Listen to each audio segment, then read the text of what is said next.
Halo, masih di Kabar Tetangga. Kabar Tetangga kini punya kabar untuk para kabarta.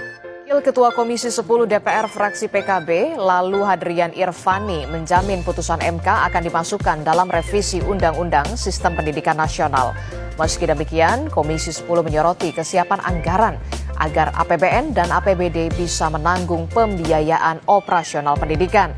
DPR juga menekankan perlunya mekanisme yang transparan untuk memastikan sekolah swasta mendapatkan subsidi yang memadai tanpa mengorbankan kualitas dan kemandirian pengelolaan keuangan. Kita juga perlu menyoroti pentingnya kesiapan anggaran dan tata kelola pendidikan nasional. Melalui pemerintah, maka perlu postur APBN dan APBD yang harus mampu menanggung pembiayaan operasional pendidikan SD, SMP, baik negeri maupun swasta secara adil dan proporsional.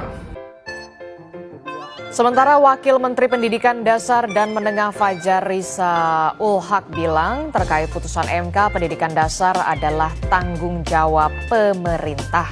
Meski demikian, terkait dengan teknis pelaksanaannya, Kemendikdasmen akan mengkaji lebih dulu karena belum menerima salinan resmi putusan MK tersebut.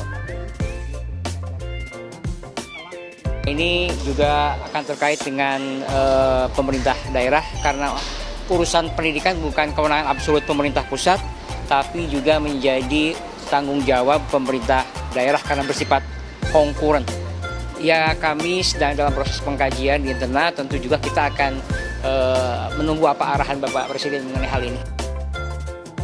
Mahkamah Konstitusi memutuskan pemerintah harus menggratiskan biaya pendidikan dasar dari sekolah dasar hingga sekolah menengah pertama, baik di sekolah negeri maupun sekolah swasta.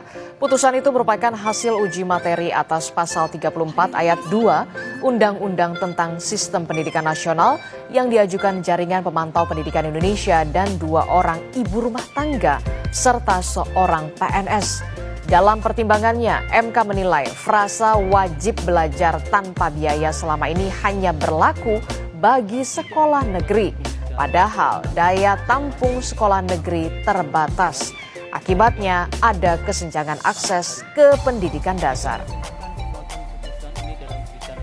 2 menyatakan pasal 34 ayat 2 Undang-Undang Nomor 20 Tahun 2003 tentang Sistem Pendidikan Nasional Lembaga Negara Republik Indonesia Tahun 2003 Nomor 78 tambahan Lembaga Negara Republik Indonesia Nomor 4301 bertentangan dengan Undang-Undang Dasar Negara Republik Indonesia tahun 1945 dan tidak mempunyai kekuatan hukum ikat secara bersyarat sepanjang tidak dimaknai pemerintah dan pemerintah daerah menjamin terselenggaranya wajib belajar minimal pada jenjang pendidikan dasar tanpa memungut biaya baik untuk satuan pendidikan dasar yang diselenggarakan oleh pemerintah maupun satuan pendidikan dasar yang diselenggarakan oleh masyarakat.